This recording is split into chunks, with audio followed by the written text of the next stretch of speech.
Esse é o curso de Dinâmica de Sedimentos Coesivos em Ambientes Costeiros, do programa de pós-graduação da FURG. Nesse vídeo, nós vamos falar sobre uma parte mais técnica em relação à quantificação da concentração de sedimentos em suspensão. E aqui nessa foto, então, a gente está vendo um elemento chave, né, básico para fazer isso, que são kits de filtração. Bom, então o problema que nós temos, né, nós queremos saber a concentração dos sedimentos que estão na água e é essencial que quando nós temos uma amostra, nós temos que saber aonde nós estamos, nós temos que saber a latitude e longitude de onde foi tomada essa amostra, em que nível abaixo da superfície e que ela foi tomada, né, que não é a profundidade local, mas é a profundidade abaixo da superfície do mar em que a amostra foi tomada, e também o quando ela foi tomada. Tá? Então, isso são parâmetros básicos, mas é importante, quando a gente vai fazer uma campanha, ter a anotação de todas essas variáveis precisamente. Né? Então, latitude e longitude a gente obtém com o GPS ou com o telefone celular. O nível abaixo da superfície geralmente a gente vai obter pela distância do cabo que foi largado ou por algum outro tipo de medição. Né? E o tempo também é extremamente importante e às vezes pode dar um pouco de confusão, porque é bom ter uma estandarização se você está usando o tempo local, né, o local time, ou o tempo UTC, o GMT, que é o horário universal. E também é uma fonte de confusão, às vezes, quando a gente tem horário de verão ou não. Né? Então, às vezes, tem um período, um projeto que vai para o verão e sai do verão e se coleta durante vários meses e alguns meses estão nesse horário de verão e, às vezes, pode gerar um pouco de confusão. Né? Então, por isso, é bom ter cuidado quando a gente tem todo esse tipo de amostragem para padronizar bem tudo que está sendo coletado. Então, quando a gente tem as coletas, né, nós podemos quantificar os sedimentos que estão em suspensão por métodos diretos e métodos indiretos. O método direto é a obtenção direta do volume de amostra de água, que posteriormente vai ser analisado por gravimetria. Em métodos indiretos, existem várias técnicas que nós vamos discutir depois. Né? Aqui está uma listagem delas. Bom, amostras de água. Então, para a gente obter uma amostra de água, nós temos que usamos essencialmente um amostrador de água. Então, esses aqui são os tradicionais amostradores que nós usamos em oceanografia. Por exemplo, tem a garrafa de inversão de Nansen, a garrafa de Niskin e a garrafa de Van Dorn, que são modelos diferentes, mas o que elas fazem? Nós abaixamos a garrafa no nível que nós queremos, enviamos um mensageiro e o mensageiro fecha essas garrafas. Então, nós teremos uma amostra d'água daquele nível específico que nós queremos. Obviamente que em oceanografia de mar profundo, tem aquelas rosetes que pode ter muitas garrafas acopladas, mas geralmente em águas costeiras a gente usa uma única garrafa de cada vez. Por exemplo, se a gente precisa coletar 3, 4 amostras com d'água, a gente abaixa a garrafa uma vez, pega a amostra, depois abaixa de novo, pega a segunda amostra e assim por diante. Tá? É mais rápido que você fazer uma sequência de garrafas no mesmo cabo. As garrafas podem ser mais elaboradas, por exemplo, aquele tubo de Owen que nós já falamos a respeito, é um amostrador de água horizontal, um pouco mais sofisticado, mas nós também podemos usar um balde. Então, se nós estamos trabalhando em um estuário raso ou na plataforma que as condições são relativamente bem homogêneas, um balde já resolve como pegar uma amostra de água. Tá? Uma outra opção também para coletar água é usar bombas. Então, quando nós precisamos coletar grandes volumes ou até mesmo ter uma precisão melhor, quando nós estamos trabalhando com camada de limite de fundo e estamos coletando várias amostras próximas do fundo e temos que ter um rigor melhor do posicionamento, a gente pode usar bombas de água submersíveis, como essa aqui, que isso aqui é uma bomba de barco, né, que a gente abaixa ela, pode ser num tripé, ou pode ser até suspensa, e liga ela e ela vai jogar água para cima. Ou pode ser uma bomba desse tipo que é o modelo peristáltico, né, que não há nenhum contato da amostra com a parte da bomba, então é uma outra opção. Geralmente quando o pessoal trabalha com parâmetros químicos, é esse tipo de bomba preferido. Para quando a gente está trabalhando com sedimentos, essa bomba aqui já é o suficiente. E também outras opções, quando trabalhando em estuários, né, e que nós podemos usar até amostradores automatizados, né, que coletam amostras em intervalos de tempo regulares automaticamente. Né. Isso aqui é um exemplo de um amostrador automático que vai girando aqui, vai coletando água, vai jogando água dentro das garrafinhas aqui, e depois, de tempos em tempos, você vai lá buscar as garrafas para fazer as análises. Uma coisa importante que já tive várias experiências relacionadas a isso é a questão da própria identificação das amostras, né? Quer dizer, não é a questão somente de coletar as amostras, mas é a importância de você identificar adequadamente as amostras, né? Fazer uma etiqueta ou uma maneira de identificar as amostras posteriormente, e considerando também que são outras pessoas que vão talvez processar as amostras, né? Então você tem que ter inicialmente uma letra elegível e nas etiquetas, na garrafa, né, deixar bem claro o nome do projeto, a campanha que está sendo realizada, um número que permita indexar essa amostra, né, porque geralmente vai ter uma anotação que é relacionada ao embarque, e não custa nada sempre anotar também a data e a hora, em caso de precisar você cruzar com isso, com os dados do GPS, você vai saber exatamente onde que foi coletada a amostra. Tá? Então, já tive muitos casos de perder amostras por simplesmente não conseguir entender a letra, ou às vezes não anotaram hora, não anotaram um dia, e daí simplesmente aquela amostra que deu trabalho, porque teve que pegar, alguém pegou um barco, teve que ir lá coletar a amostra, trazer essa amostra, por falta de um erro bobo de não anotar direito a etiqueta ou anotar na garrafa, a amostra foi perdida. Né? Então, isso é um detalhe importante quando a gente está trabalhando com amostras. Né? Bom, e quando a gente está coletando trabalhos com amostras de água e vamos fazer análise com elas depois, não é só questão de sedimento, mas qualquer outra análise, né, você tem que preservar essas amostras. E a preservação tem o objetivo de inibir a atividade biológica, né? Por exemplo, se você pegar uma amostra de águas costeiras e deixar ela ali, a atividade biológica vai continuar. Né? Tipo, tem bactérias, tem fitoplâncton ali, que aquilo ali vai continuar agindo, atuando, né? E vai poder mudar algumas coisas. E também inibir alterações biogeoquímicas, que podem acontecer depois que você coleta a amostra e deixa ela no ambiente. Então, normalmente nós apenas resfriamos as amostras, né, que colocamos no isopor com gelo, ou deixamos na geladeira até o momento de proceder à análise. Né? É importante que não é recomendado congelar amostras, né, porque isso pode, principalmente quando é uma amostra de águas costeiras, que tem fitoplâncton e zooplâncton também, o congelamento pode romper células e alterar as propriedades. Tá? Então não é recomendado congelar. Se a análise é praticamente para material particular em suspensão, ou sedimento de suspensão, se esse é o objetivo final, uma gotinha ou duas de formol também já tem um efeito bastante seguro na questão de matar qualquer atividade biológica que tenha dentro da amostra. E também é importante, né, que depois que as amostras são coletadas, serem analisadas o tão breve quanto possível.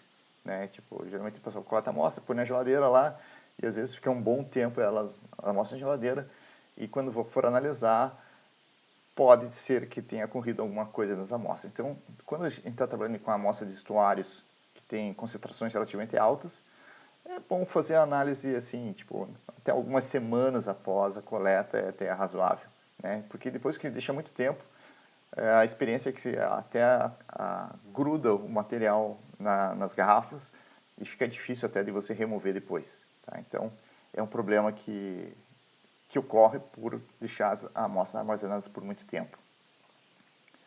Bom, análise é por gravimetria. Gravimetria é quantificar a massa que tem naquela amostra. Né? Então, essencialmente, nós temos que ter uma boa balança para fazer isso. né? Balança, então, é o equipamento analítico para quantificar massa, né? Então, a gente vai pôr uma quantidade ali e, por balanço, né, todas as balanças funcionam como balanço de massa, a massa vai ser quantificada, né, em quilogramas ou uma unidade no sistema internacional em relação a isso. Tá? Então, isso aqui é uma balança antiga, né, que você colocaria aqui as taras, né, seriam aqueles pezinhos, e aquelas massinhas, digamos, e colocaria a tua amostra aqui, daí você tararia a balança para acertar. Hoje em dia as balanças são eletrônicas, né, tipo isso aqui é uma balança analítica com 5 casas depois da vírgula, tá, em gramas, né, isso aqui já é uma balança menos precisa, mas também que funciona para vários casos. E lembrando que massa a gente mede com a balança e peso a gente mede com dinamômetros. Né? Isso aqui é só um lembrete, né? Porque peso é massa vezes a aceleração da gravidade e é em Newton. Embora a gente usa, vou me pesar na farmácia, na verdade a gente vai medir a nossa massa, porque a unidade é quilogramas. Tá? Bom, o que mais que nós precisamos? Nós precisamos de um kit de filtração. Tá? Então isso não muda muito, muda o formato, muda o fabricante, mas basicamente o kit de filtração deixa eu usar isso aqui. Nós temos aqui um copo, né, o funil, que é metrado aqui, pode ser de vidro, pode ser de plástico. Aqui embaixo, esse funil, ele fica preso por um grampo, isso aqui é o grampo, uma base. E aqui nessa base é que nós vamos colocar o filtro. E ele fica preso, então, aqui nesse Erlenmeyer modificado, que se chama Kitazato. E aqui é conectado, então, o Kitazato é conectado por uma mangueira, e a mangueira, então, é conectado na bomba de vácuo. Então, é importante ter a bomba, porque o filtro que a gente usa, né, os tipos de filtro que nós usamos, geralmente tem uma porosidade muito pequena, e se nós colocarmos água aqui, vai demorar semanas para a amostra passar. Então, nós temos que fazer uma pressão negativa aqui. Nós tiramos o ar, forçamos o ar sair do Kitazato aqui, puxando pela bomba. E daí, com a pressão negativa aqui, isso força, então, a água passar pelo filtro. Filtro que a gente chama também de membrana. Tá? E aqui tem as bombas elétricas, né, que nós usamos normalmente, mas também temos bombas manuais, quando a gente está no campo assim, e precisa filtrar as amostras no campo mesmo e não tem eletricidade, tem essas bombas pequenas manuais que também funcionam muito bem.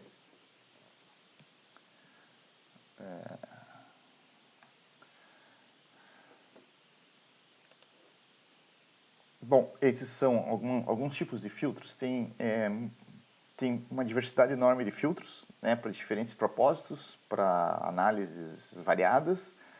Para análise de material particular em suspensão ou sedimento de suspensão, não há um requerimento preciso sobre o tipo de filtro a utilizar. Tá? Então, já vi testes feitos com, por exemplo, o Wattmann tem o GFC, o GFF, a Millipore tem o acetato de celulose, tem umas variantes, e já vi também alguns testes que foram feitos que normalmente não dá uma diferença significativa entre um filtro e o outro. Tá?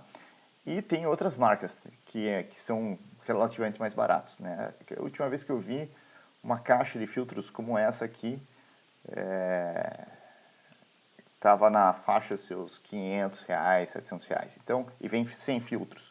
Tá? Então, cada filtro aqui custa em torno de R$5. Né? Eles não são baratos, também não são exorbitantemente caros. Né? E tem filtros mais baratos também. E geralmente tem esse formato. Então, esses filtros vêm nesse tamanho padrão, que é 47 milímetros, quase 5 centímetros de diâmetro.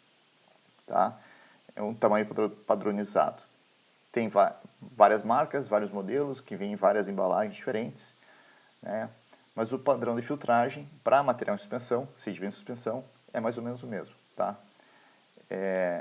E requer, então, também que nós tenhamos equipamento de laboratório, que é a estufa, para secar os filtros, o secador, e o silica gel. Obviamente que a sílica é colocada dentro do secador, e isso é importante porque alguns filtros, os filtros de membrana, geralmente eles são higroscópicos, né? Então, se você deixar o filtro, ele vai mudar a massa dele, porque ele vai puxar a água, se tiver a umidade, ele vai atrair a umidade para ele.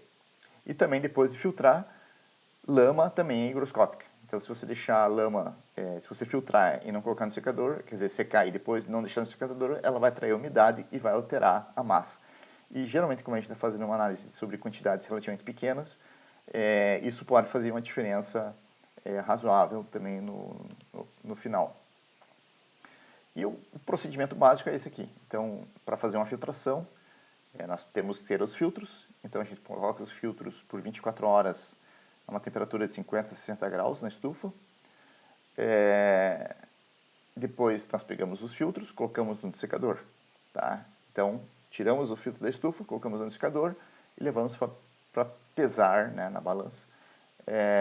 E daí usamos geralmente uma balança analítica, pelo menos 4 casas depois da zero, porque são filtros, são pedacinhos de papel e a massa deles é relativamente pequena. Tá? Então tem que ser uma balança com uma precisão boa. Esses filtros, depois de pesados, né, cada um tem que ser anotado a sua massa e identificados. Né? Você não pode escrever no filtro. Então, geralmente os filtros são colocados em uma plaquinha de Petri ou num envelope e guardados até então, quando forem utilizados.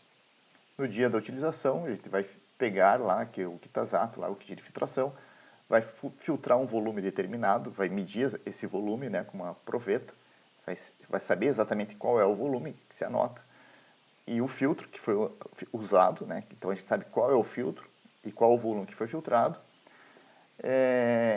Cuidado especial aqui, quando essa amostra é amostra que vem de estuário ou de águas costeiras, né, ela vai ter sal e durante a filtração ocorre a precipitação de sal.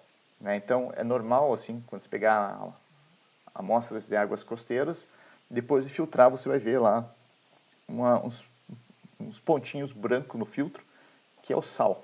Tá? Então, a gente tem que lavar o filtro pelo menos 2 vezes, né, para lavar esse sal, porque o sal não faz parte do material particulado, mas ele precipitou ali.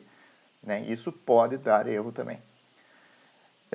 E depois, novamente, depois que filtrou, vai para a estufa, seca por 24 horas e novamente se determina a massa. E daí nós temos que a massa da amostra vai ser a massa pós-filtragem, né, menos a massa da pré-filtragem. E aí então nós estamos removendo a massa do filtro. E daí, dividindo isso pelo volume filtrado, nós vamos ter a concentração daquela amostra. Tá? Então não é uma técnica complexa, mas tem que ter bastante cuidado na sua execução, tá? Principalmente quando você está trabalhando com concentrações pequenas. Então, tem muitas fontes de erro, né, no processo, desconsiderando o erro amostral, né, que você pode ter coletado amostras no lugar errado, no momento errado. Né? Então, isso não é um problema que eu estou representando aqui, mas aqui é a questão, uma vez que você tem uma amostra, né, entre a amostra e o resultado da concentração, há vários passos, né, a serem dados e pode ter havido erros ali. E em concentrações baixas, né, e baixa eu falo assim, menor que 50 mg por litro, qualquer coisa pode produzir um erro considerável. Por exemplo, um detrito, um cabelo, alguma coisinha que cair no filtro ali, pode fazer uma diferença significativa. Então, se o que nós queremos tem que ter uma precisão realmente grande, né? Por exemplo, nós estamos calibrando um ADCP, alguma coisa assim, é recomendado que a gente faça triplicatas, né? Pelo menos três filtragens três alíquotas da mesma amostra, ou ter 3 amostras separadas do mesmo lugar, né? Para poder ter uma variação, para ver se é uma convergência ou se há um dado discrepante, e assim eliminar um desses dados. Para concentrações maiores, por exemplo, isso já estou falando coisas acima de 300 mg por litro, já tem eu não falei aqui, mas geralmente a gente filtra entre 100 e 200 ml para fazer a determinação. Mas quando nós temos muita concentração na amostra, né, por exemplo, maior que 300 mg por litro, um problema que acontece, que é comum, é acomatar o filtro. e aí você vai ficar filtrando durante horas, né? Então, o que a gente faz é, quando tem muita concentração, diminui o material filtrado, ou ainda podemos fazer uma pré-diluição e depois fazer essa correção na hora de calcular a concentração, tá? Então, quando você tem muito pouco material, tem que ter cuidado extra para evitar qualquer tipo de contaminação na amostra. E quando você tem muito material também é complicado. Por exemplo, se você tem uma amostra de 500, 1000 miligramas por litro, gramas por litro, a filtração também já não é boa, porque assim, se você filtrar, muito material pode ficar grudado também dentro do funil de filtração, né? Então, o processo é fazer diluição. Mas quando você tem muito material mesmo, a gente até opta até por fazer pelo processo de evaporação, até que aí os erros são bem menores. Bom, o método de evaporação é um análogo ao método da filtração, também é uma gravimetria, porque na verdade a gente usa um becker, né? Então, em vez de usar um filtro, nós vamos colocar o material no becker, colocar o material, quer dizer, a gente sabe qual que é a massa do becker, vai colocar aqui um volume, né? E coloca na estufa, deixa lá por de um dia para o outro, alguns dias, o material todo vai evaporar, e daí a gente vai receber a massa de material do resíduo formado aqui, e aí você vai ter a quantidade de massa que tinha naquele volume. Há problemas relacionados com o potencial de volatilização de algumas substâncias, e também é um problema de precipitação de sal, né? Mas se você tem a salinidade medida daquela amostra, você pode fazer a correção e eliminar o efeito da salinidade. De maneira geral, é um método menos preciso que filtração, né? Quando você quer realmente precisão, nós optamos pela filtração. Mas ele funciona bem se você estiver trabalhando com concentrações mais altas, né? Por exemplo, se você está trabalhando com gramas por litro, o resultado vai ser totalmente satisfatório, né? E é o método usado quando você faz análise da pipetagem, quando você faz granometria do material fino, que extrai os volumes das provetas com a pipeta, né? E geralmente esse é o método utilizado para quantificar uma quantidade de material. E também tem o método da centrifugação para separação de particulado da água, né? E aí eu vou convidar vocês para verem esse filme, né? É um filminho do YouTube, que é do ISGS, né? Que é o Serviço Geológico dos Estados Unidos, em que eles usam para monitorar a concentração da água em rios, porque é um método que é efetivo, assim, embora o instrumental seja um pouco mais elaborado do que esse que eu mostrei para vocês, para monitoramento de longa duração é mais efetivo, né? Porque envolve menos gente e geralmente não, a questão da quantidade de amostras medidas, né, compensa, tá? Eu particularmente nunca vi isso em funcionamento. Bom, e aí nós temos os métodos indiretos, né? Então, os métodos indiretos vão ser advindos das propriedades derivadas, propriedades físicas derivadas da água, né? Então, por exemplo, como a turbidez, a cor, a atenuação, o retroespalhamento, a densidade e até a emissão radioativa, tá? Vamos falar de alguns deles, né? Bom, primeiro falando da turbidez, né? Porque é muito comum falar a turbidez da água, etc e tal. Então, o que é a turbidez? Turbidez é a propriedade dos fluidos que resulta na redução da transparência. Redução da transparência significa também redução da capacidade de passar a luz através desse fluido, tá? Importante informar aqui, né, que a turbidez ela é tanto devido ao material particulado, né, os sedimentos, né, que nós estamos interessados, quanto ao material dissolvido, tá? Então, ambos produzem variações na turbidez. Por exemplo, leite tem uma turbidez elevada, mas não tem material particulado de suspensão, tá? Então, é importante ter essa noção do que é a turbidez. E aqui vocês estão vendo frascos diferentes, com diferentes valores de turbidez.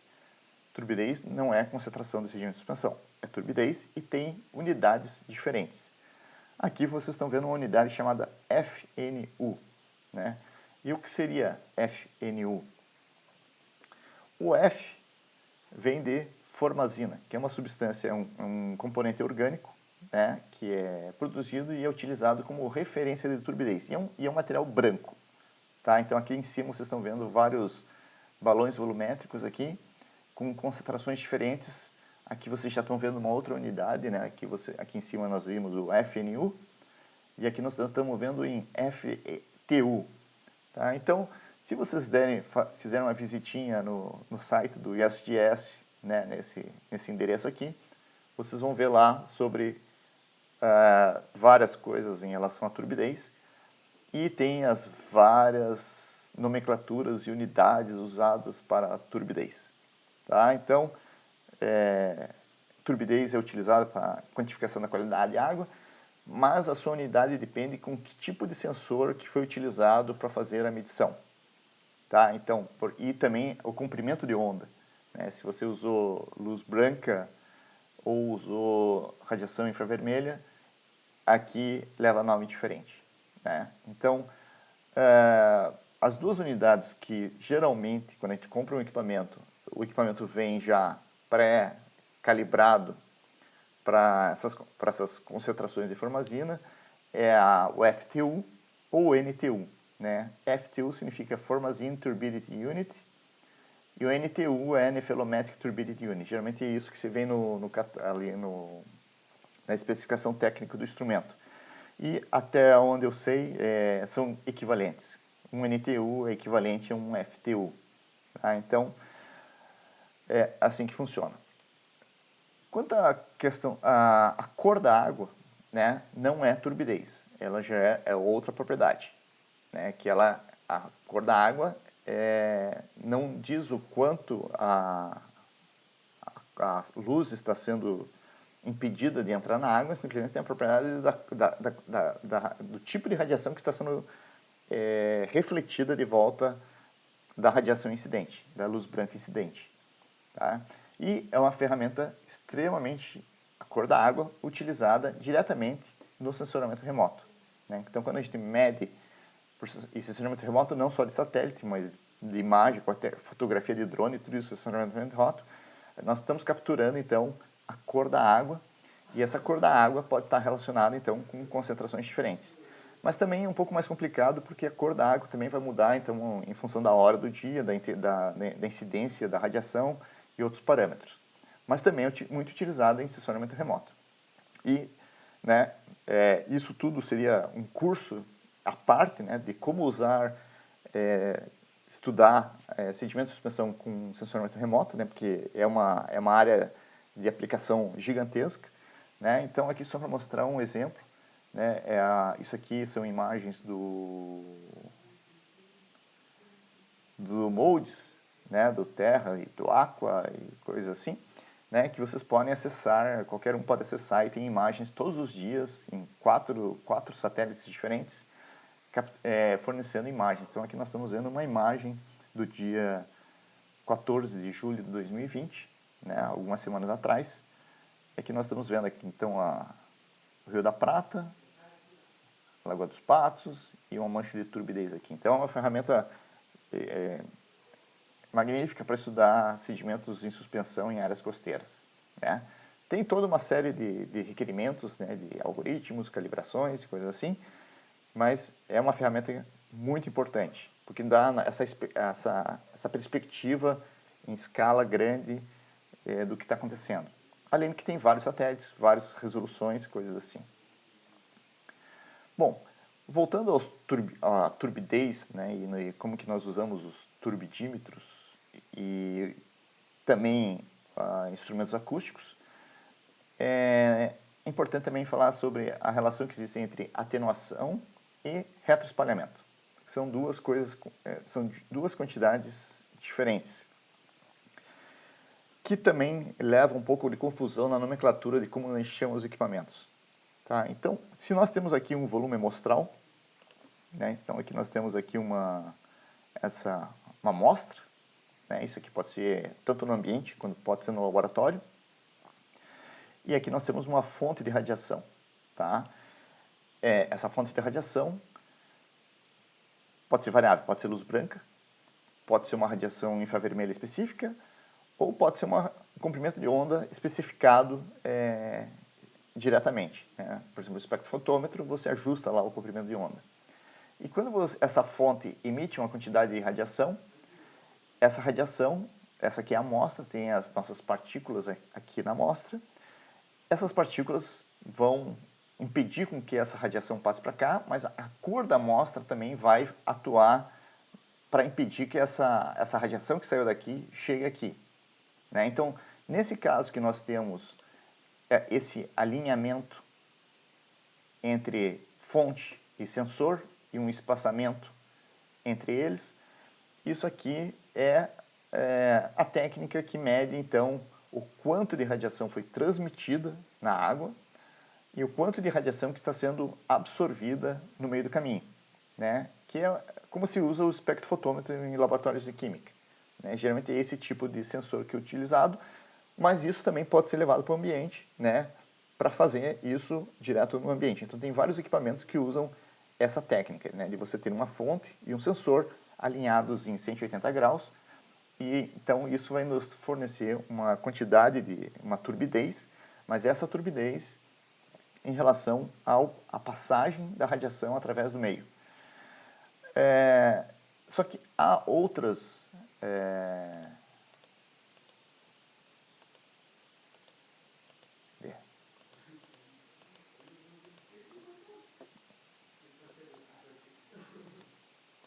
bom, não vou conseguir pegar aqui outra cor, mas o que pode, quando outras geometrias é quando nós colocamos o sensor em um ângulo em relação à fonte. Então, o que vai acontecer é que as partículas que estão em suspensão, elas vão refletir material, né, para todos os lados à medida que elas passam. Mas o material dissolvido não. Tá? Então, esses sensores em que a geometria não é alinhada em 180 graus em relação ao sensor, né, em relação à fonte, elas não medem a transmitância, na verdade elas medem o que a gente chama de retroespalhamento. Então a radiação e o retroespalhamento é devido exclusivamente a partículas. Tá? Então, enquanto que a transmitância e a absorbância é devido a partículas e a cor da água, a questão do retroespalhamento é devido somente a partículas. Então, para quem está interessado em sedimento de suspensão, esse tipo de sensor é mais interessante.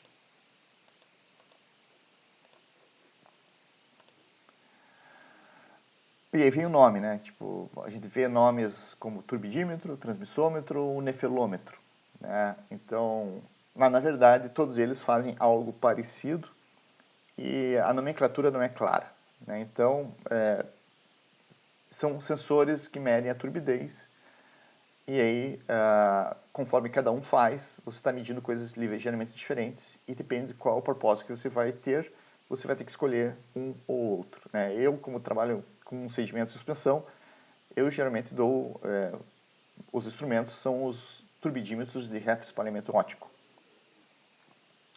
E acho que os dois mais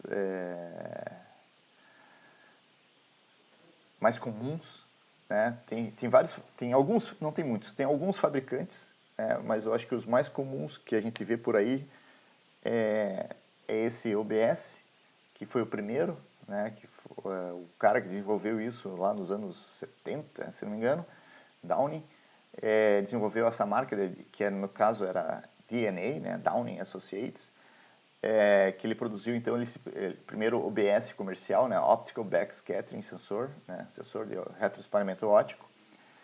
E também tem esse outro que a gente vê muito por aí nos instrumentos, que é o sensor da C-Point. Mas tem vários outros, né, tipo, não é um equipamento complicado de se fabricar, inclusive, se vocês entrarem, vocês vão ver até como fazer um turbidímetro usando o Arduino e peças relativamente baratas. Tá? Porque basicamente isso aqui é uma lâmpada infravermelho, um LED, não é uma lâmpada, é um LED infravermelho, e aqui tem um fotodiodo sensível ao infravermelho, né? E aqui tem uma eletrônica relativamente pequena. Tá? Então não é uma coisa complexa de se fazer. Tá? E são equipamentos relativamente baratos, né?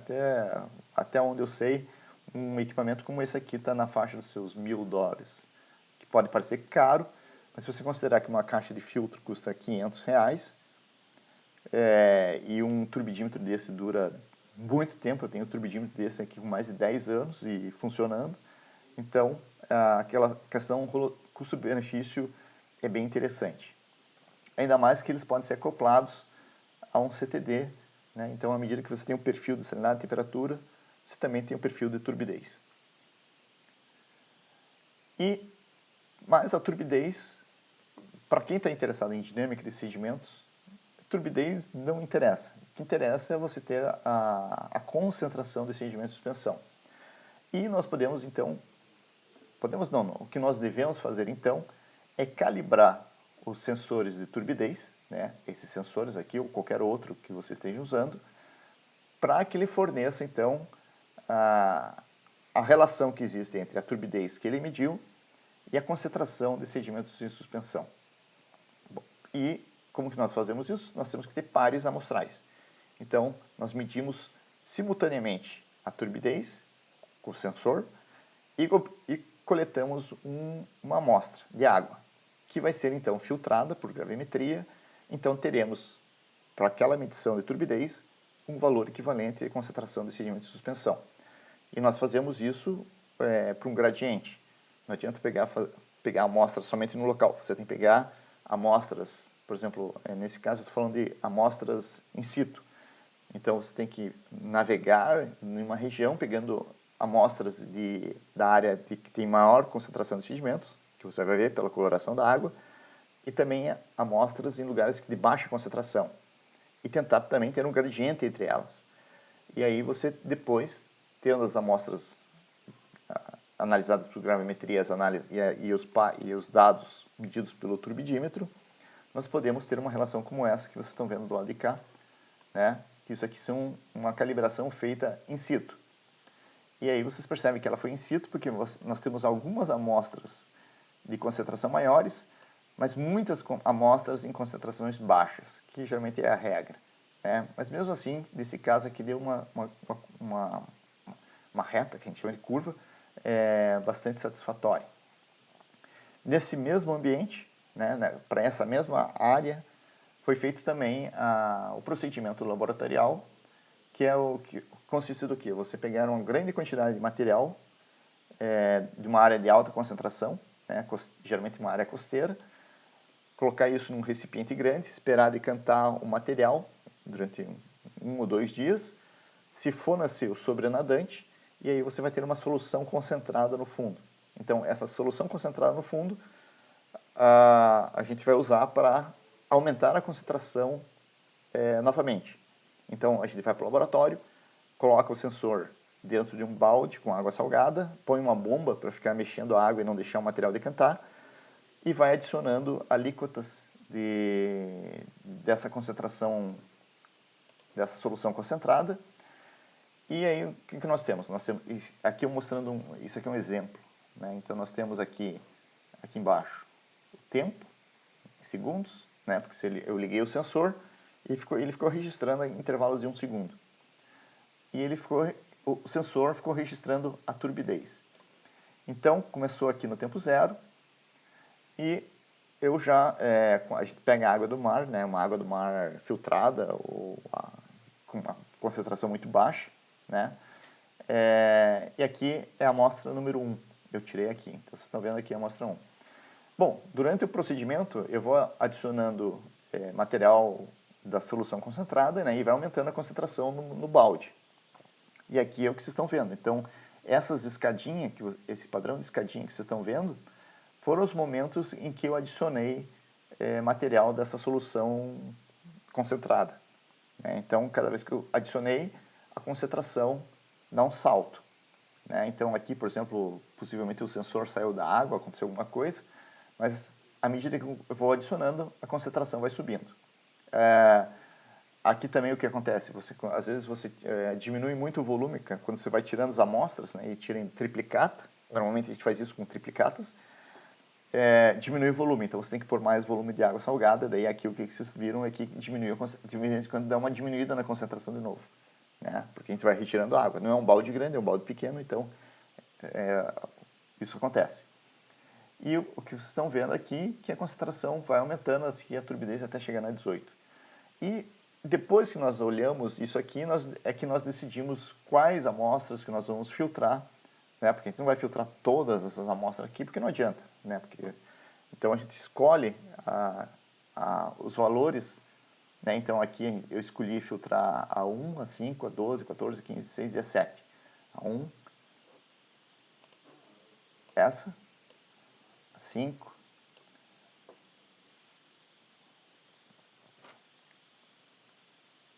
a 12, a 13, a 14, 15, 16 e a 17. E a 18 não foi filtrada. Então, essas são as concentrações que eu tenho. E com isso, então, dá para obter então economizar filtros, obviamente, e obter uma boa relação, né? Então, essa sequência aqui são esses dados aqui. E se vocês perceberem aqui, tem, esses aqui não tem, mas esses aqui tem a barra de erro vertical, que todas as amostras foram feitas em triplicata, né? Então vocês estão vendo que a reprodutibilidade delas é muito boa. E também tem a barra de erro na horizontal, que quase não dá para perceber, né? Porque são esses platôs de concentração aqui, que a gente deixa pelo menos 1 minuto, né, para fazer uma média. Tá? Então, essa calibração refere-se a essa aqui, que é uma calibração de laboratório, e que tem aqui um R quadrado de quase 1. Bom, alguns cuidados que a gente tem que ter quando faz a calibração de turbidímetros, né? Um é saber que aquela calibração é específica daquele local. Por exemplo, se eu estou trabalhando com um turbidímetro aqui na área costeira, na frente do cassino, e fiz a calibração ali, eu não posso usar essa calibração se eu for medir lá no Guaíba, né? Então, possivelmente, a relação de concentração com a turbidez vai ser diferente. Então, eu tenho que fazer uma calibração lá para o Guaíba. E também existe a questão de que muda ao longo do tempo. Então, por exemplo, pode mudar. Não estou dizendo que muda, mas, por exemplo, se você está, por exemplo, na Lagoa dos Patos, que às vezes a água está doce, às vezes a água está salgada, seria pertinente fazer calibrações distintas para ver o quanto isso afeta o sinal do sensor. Tá? E também a questão de tamanho e cor das partículas.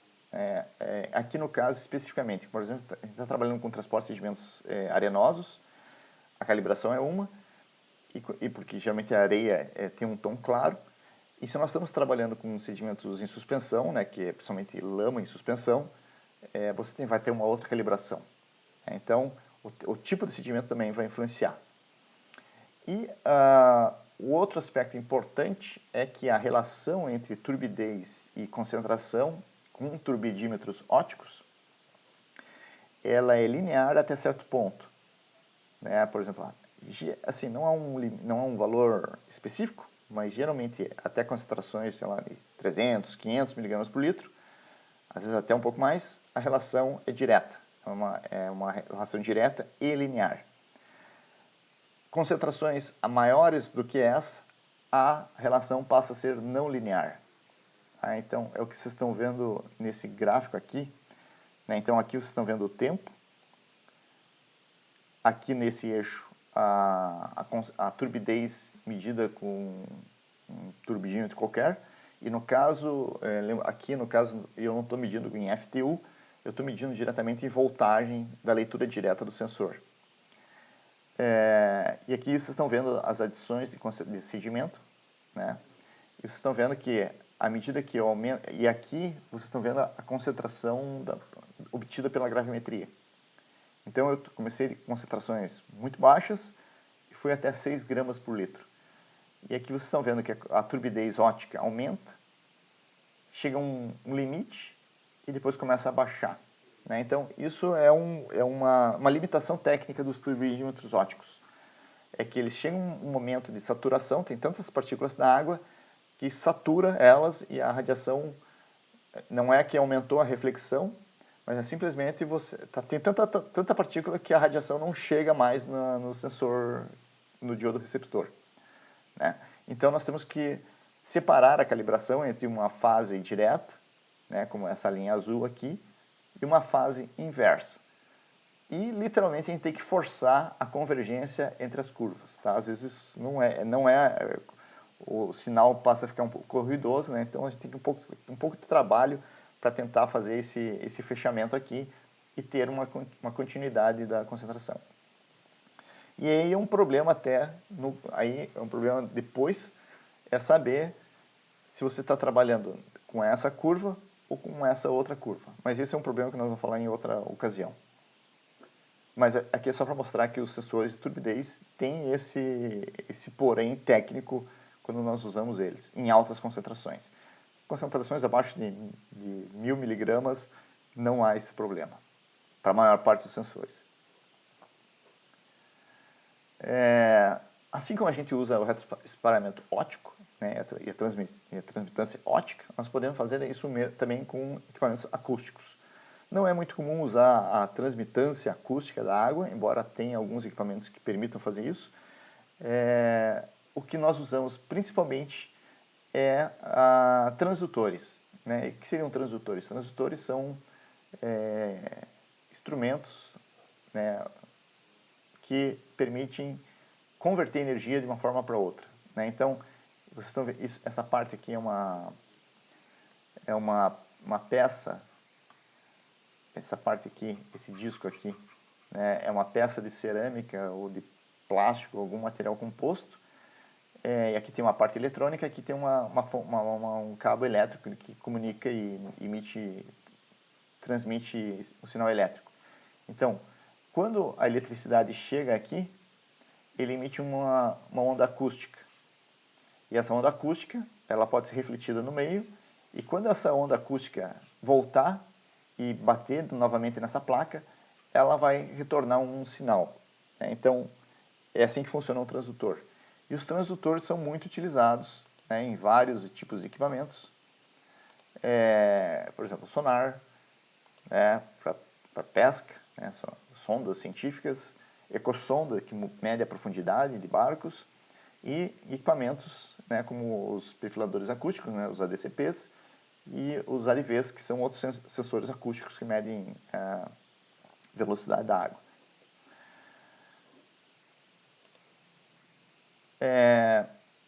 Diferente dos sensores ópticos, tá? Os sensores acústicos são um outro nível de complexidade, tá? Eles são muito mais complexos. Enquanto que um sensor óptico é basicamente um sensor de infravermelho, uma fonte de infravermelho e um sensor de infravermelho, né, que é utilizado amplamente, por exemplo, para fechar a porta de elevador, a porta de geladeira, há várias utilizações desse tipo de sensores. Os sensores acústicos são muito mais complicados de se trabalhar e de analisar o resultado. Então, a parte eletrônica é muito mais complicada, a análise do sinal gerado é muito mais complexa também de ser feita.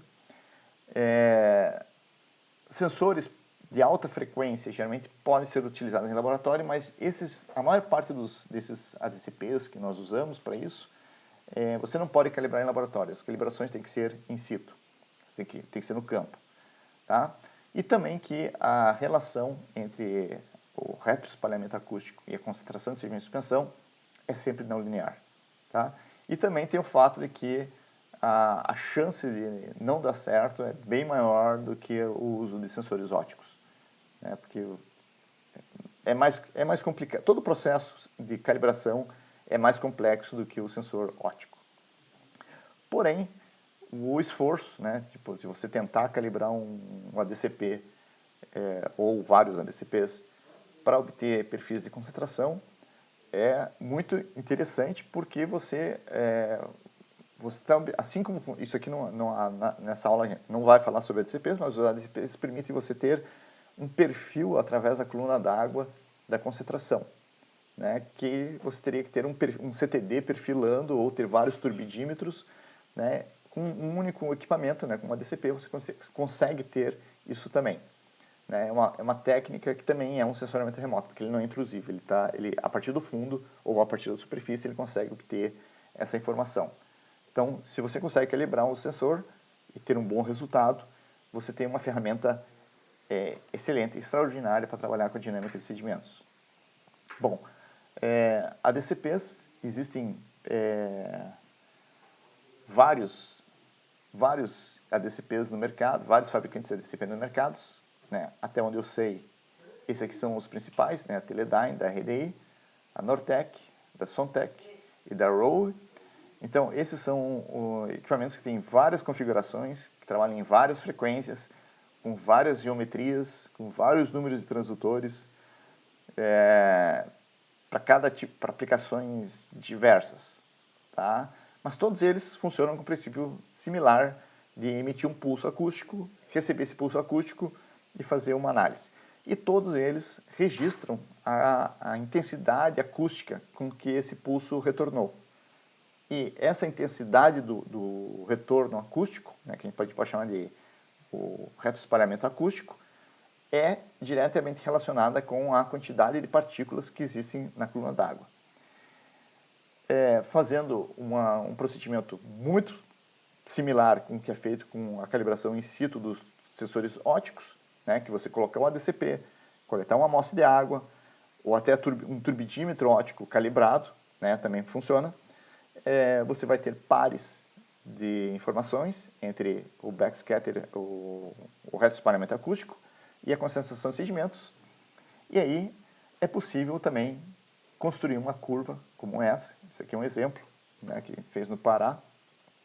E aqui vocês estão vendo que as barras de erro aqui são consideravelmente maiores daquela que a gente viu antes, porque é um processo mais ruidoso. Então aqui você tem a amostra acústica, varia mais, a amostra de qualidade de água coletada no ambiente também, aqui no caso, varia mais também, porque são 3 amostras de água e vários segundos de medição do sinal, né? Então, mas uma vez que se obtém uma curva satisfatória, né, e o satisfatório ou não vai depender muito da interpretação do pesquisador.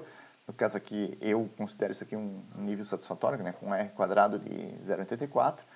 Então, nós podemos reconstruir a concentração na coluna d'água, né? Então, por exemplo, isso aqui é uma figura que tem muita informação, né? Então, aqui em cima são as correntes. Opa, saiu dali. Então, aqui em cima vocês estão vendo correntes,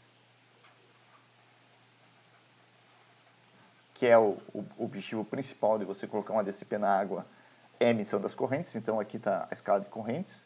Então, nós sabemos que hora a corrente está indo para dentro, hora a corrente está indo para fora. E aqui nós temos, então, a concentração de sedimentos em suspensão, obtidas através do sinal do retroespalhamento acústico do ADCP, com aquela curva de calibração que eu mostrei aqui. Então, utilizando essa curva de calibração com os dados, então nós reconstruímos então a variação da concentração e temos uma resolução fantástica. No caso aqui nós temos então a concentração a cada 10 minutos e a cada 10 centímetros da coluna d'água, porque com o tipo de ADCP que nós usamos nesse caso aqui, né? Então, uma vez que a gente consegue, a gente tem sucesso na calibração, a ferramenta torna-se extremamente interessante para estudar sedimentos de suspensão. Bom, esse foi um vídeo longo, né, porque vários detalhes, né, e como sumário geral, né, desse vídeo é que é importante ter as amostras de água e análise das amostras de água, porque elas é a amostra da água que é a referência, né? Então, o método referencial é o método gravimétrico da filtração ou da evaporação, se for o caso, né? Então, a amostra da água é insubstituível, né? Sempre vai ter que ter. E podemos usar instrumentos como substitutos, né? Que nos vão dar aproximações, não vai ser a concentração, mas é uma aproximação razoável dos valores de concentração, usando tanto métodos como retroespalhamento óptico, né, quanto com o método de rastreamento acústico. E extremamente importante é o ponto do rigor que nós fazemos na calibração, né, porque é esse rigor da calibração e a nossa compreensão dos erros associados à calibração é que nos vão dar confiança para interpretar o sinal que nós estamos vendo daqueles sensores. Então, hoje o vídeo é esse.